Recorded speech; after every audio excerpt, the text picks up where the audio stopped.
Hey guys, I'm popping in a little bit late tonight to talk about the last chapter of the compound effect.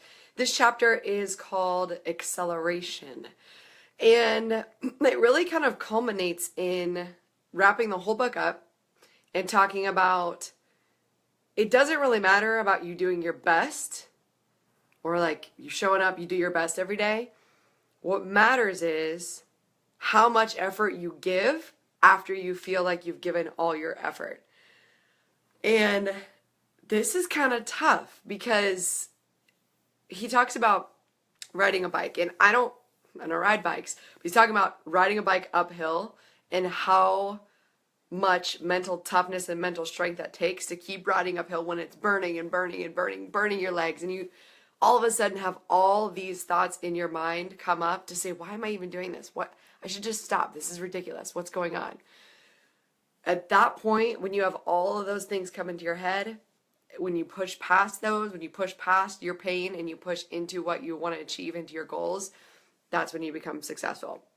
But I also want to go back to, if you take this like full on literally and you take it just as one piece and you don't think about the whole book as a whole, then you're going to burn yourself out.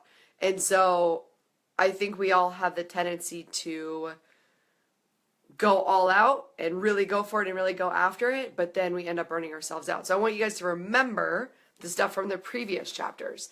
Like if you're making a schedule, you are 100% going all out on your rest and recovery. So that means you schedule in time to do restorative things. So you schedule in a bubble bath, a manicure, a massage, time with friends. And that's where all of these papers that you filled out, or you were supposed to fill out, that's where all of these come in. So I'm going to briefly touch on these, but I'm also still going to do another video on each of these to talk about each of these. But I wanted to look at the life wheel, and the life wheel was on, we'll go to goals in a second, but this is your wheel, your life wheel. And initially, you do the life assessment, and the life assessment, it basically says, like, there's 5 or 6 different categories: relationships and family, physical, business, financial, spiritual, mental, and lifestyle. And so you've got this wheel, and then you write in all the numbers, and then it's going to show you. Usually what happens is it shows you like this oblong thing. A wheel should be completely circular, right? Like a nice wheel that's going to roll around should be well balanced and circular. So being balanced in all areas. So let's say you're really way off on relationship and it's really low, and you're really high on the physical, like, oh, I'm spending all my time doing physical training, but my relationships are suffering. Or I'm really high, like a 9 or a 10 on my business, but again, my family and relationships and my lifestyle are suffering. So making sure that when we're setting our goals that everything is really well balanced. And yes, every day we're looking to get better, just 1% better, because if you take that just 1% extra effort, it is going to pay off. So I wanted to give you guys a couple of examples of what I've been doing, and I'll be honest, I think we're all doing this. We're all constantly finding a balance to where we're working hard and we're achieving and we're getting things done and we have goals set in place and we're doing something every single day towards the achievement of that goal. But what I'm looking to do more of is do little things. So, for example, instead of me saying, oh, I'm going to work for 4 hours on my blog, could I do 20 minutes every day on a blog? Could I do 20 minutes every day on an email? Or 10 minutes where I reach out to 2 people each day for my business? So when you put it in something like that, it's going to be way more achievable than saying, okay, I'm going to write 15 blogs today. It's going to be great. Your energy is going to wipe out. It's not going to work. In fact, I'm actually in a session right now, in a season right now, where I'm working 7 days in a row. So with that, I'm getting ready to go on a trip. So I'm getting in those hours before I go on my trip. My trip is going to be semi-work, semi-vacation. But I want to make sure I get all my duties done before I go on my trip, right? This can be a little bit overwhelming. It can be a little bit unbalanced if done the wrong way. but I'm finding new things. So for example, my house. Typically when I get super busy with work, my house becomes a disaster. But I've identified little things that I can do. So for example, I have laundry sitting right beside me on my bed right now. Before, I would wait until the weekend to do all my laundry, and I would do 3 or 4 loads. And by the time I have 3 or 4 loads of laundry, it is piled almost as tall as me. And I timed me, it took 3 hours to do all the laundry and get it all done. So for me, I'd rather schedule in laundry possibly twice a week. Right now, I'm aiming to do it on Friday nights. Get to rest and recover, maybe listen to a good podcast, and fold my laundry on Friday nights. So instead of coming home because I'm exhausted on Friday, I come home, I put my bags in the right spot, I unload my bags, I put the dishes in the dishwasher, and then now I put in the load of laundry right when I get home. So that's helped me on my cleanliness goals. For my workout goals, I'm now setting my alarms, getting up earlier than I ever thought I could, ever imagined, and getting up and doing workouts at 6 a.m. or 7 a.m. And now having those workouts done in the morning, I've never been a morning workout person, but it really does make you feel so accomplished, gives you that little boost of energy throughout the day, knowing you already got your workout done in the morning. So scheduling it, making sure it gets done, is one of those things that's going to help accelerate your life and just give you a little bit more. Let's see what else is in here. Talking about this last chapter. So this one I still have yet to do the habit assessment, but this is a perfect one. So if you are somebody who just wants to improve on their fitness or their health or nutrition, but you have habits that are going against what your goals are, this is a perfect sheet to start with your habits. Okay, what healthy habits do you already have? Okay, great, I'm taking the stairs every day. Or I'm eating breakfast every morning and it's a good breakfast. What healthy habits do I already have? And then what can I add in? So I'm definitely a proponent of adding things in versus taking things out. And let's say you have to take something out. So I'm getting ready for TV-free May. And I did this last year for the first time because I just realized it was taking up so much of my time. May is coming up and I'm also launching a program in May. So I figured, you know what? I'm going to do TV-free May and I'm going to launch this program so that I can coach you guys during the month of May instead of spending my time watching TV.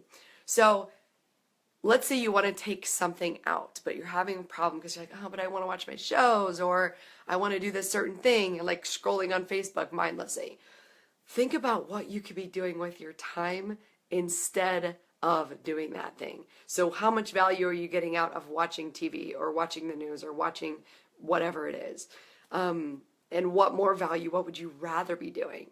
So for me, that's really helped. Knowing that I can move my business forward by watching less TV is something that I think is phenomenal.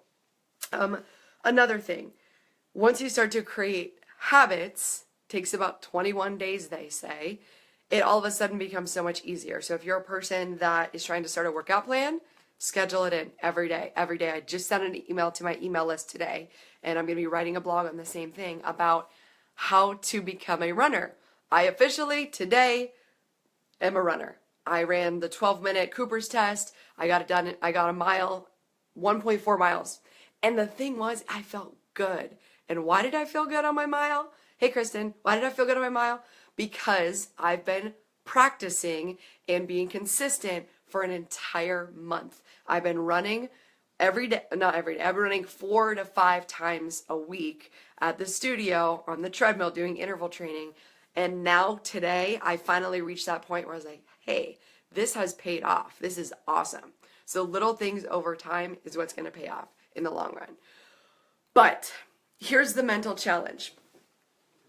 You've got to keep this going. So if you read this book, I've talked to a lot of people when they heard that I was starting this book club. They're like, oh, I love that book. And that was it. That's all they said. Cool, you love the book, but are you living it? Are you doing it? Is this going to stick with you in your life? If you think it's not going to stick with you, then you want to put yourself on the hook again in another 3 months. You're rereading that book. Hey, Jennifer, you want to reread the book. So setting up I would say setting up a 21-day goal, and he says this in the book, a 3-month goal or a 90-day or a quarterly goal, a 3-year goal, and then a 5 to 10-year goal. And that's weird. Like thinking out 5 to 10 years is crazy. But this is where it gets so fun to sit down and just be like, okay, where was I 10 years ago? Let's see, it's 2017, 10 years ago, 2007. I was still in college. My life is completely different now. Completely different. I didn't even know that I was going to be doing what I'm doing. So set huge goals for yourself for the 10-year. Like the 10-year ones are the cool ones where you just get a dream and just say crazy stuff. It's so fun when you start to say crazy stuff. I can think of a couple things that I've said that have completely come true. I always knew I was going to live in California. I moved to California when I was 19. I just said I was going to do it, and I did. Same thing happened when I moved to North Carolina. I was like, it's going to happen. I'm going to find a way, and it happened. Now, those are two, you could say those are big things, but to me, those are still kind of small things. I want you to go bigger. I want you to go like where if you tell somebody, you're kind of embarrassed. And I'll tell you one of mine. I'll tell you one of mine because it's kind of embarrassing. I truly believe that I'm going to meet Oprah and be interviewed by Oprah. I just feel like she wants to know what I have to say. And I live with my brother and I tell him all the time, I'm like, you know what? Just remember this whenever Oprah calls because she's going to want to know about what it was like being my roommate for all these years. She's been my roommate for the past 3 years. And it's been fun. It's been an adventure. But I said, just remember, you knew me before Oprah and you get to talk to Oprah about it. So pick something like that. And I kind of say it teasingly, but I truly believe it. I'm just like, Oprah's on my level. I'm all about it. So I'll let you guys know when Oprah happens. There's a couple other things that I'm working on that are in the works. Sometimes you want to tell people about your dreams because it's fun and it's like, oh, that would be cool. But you've got to be careful who you share your dreams with. And this can happen with the closest people to you. They don't get it. They think you're crazy. Or they're just going to be realistic and they're going to say, yeah, well, there's so many people, like Oprah has better people to talk to. Like, why would she want to talk to you? And I just don't let that stuff in. So if I know it's somebody who just is not going to get and is not going to understand my level of crazy or my level of crazy positivity or just my level of wanting to dream and think and just visualize, then I'm not going to share it with them. Jennifer says truth. Yes, I'm not going to share it with them because they're going to put their negativity on me. And a lot of times, I don't even want to call it negativity, right? I used to be the same way. I would call myself a realist. I'm not a pessimist, I'm just a realist, and I see things in a real way. Well, cool, you can see things in a real way, and you can continue to live a crappy life because you believe that crappy is the real way. Or take a chance, become positive, start seeing things as better than they are.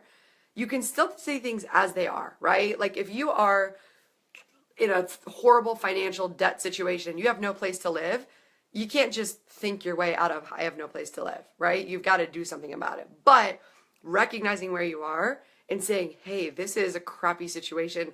I don't want to be here again. And then deciding to shift and just take it 1%. The next book I'd love you to read is called The Power by Rhonda Byrne. And she also wrote The Secret. If you shift your mental capacity 1% towards the positive, just that 1%, all you need daily, you're going to start seeing the positive things come back into your life. Another book I love is called You Are a Badass by Jen Sincero. If you can listen to it on audio, it's phenomenal. But I am a huge proponent of meditation, of visualization, of just this crazy dreaming and feeling situation where you're actually there in the moment and you are doing the things that you've always wanted to do. You're with the people you've wanted to be around that love you. And you're just like soaking it in like, wow. Yeah, it's daydreaming, but it's also visualization. And all of the top successful leaders that I know have used this. Jim Carrey wrote himself a check for $1 million, which sounds crazy. And then he got paid $1 million for one of his movies. And it was like 5 to 10 years later. But be crazy. I'd rather be crazy and have everything that I want than a realist and be miserable. So that's what I'm going to leave you guys with today. The compound effect is officially over. I will have a few more teaching videos that are going to break down these assessments, because I know if you're like me, you haven't got all of them done yet, which is fine, but make a commitment to get them done and then implement them into your life. And for those of you guys who are watching live, hello. If you're watching the replay, hello. Don't forget, I am launching. I haven't announced this yet. I sent it out to my inner circle in my email group, but you guys are my inner circle as well. Summer Body Challenge starting on May 1st. $99 for 6 weeks of coaching. I also have a boot camp that is going to be local here in Cary. I will put that information out in the group. The enrollment lasts this week only. So I'll put all that information in this group. You guys can enroll. You guys can book a call with me if you're not sure what you're getting out of the program. It's phenomenal. All the ladies who have worked with me before have loved it. It's time for a restart. It's time for a jump start into the summer. Need a little bit of accountability. Fresh off of this, which is just making it 1% better each day. Summer Body Challenge starting May 1st. You guys, I love you. I hope you've read the book. I hope you've done the stuff. If you're watching this or you're watching the replay, comment and let me know where you're at. All right, we'll talk to you soon. Bye.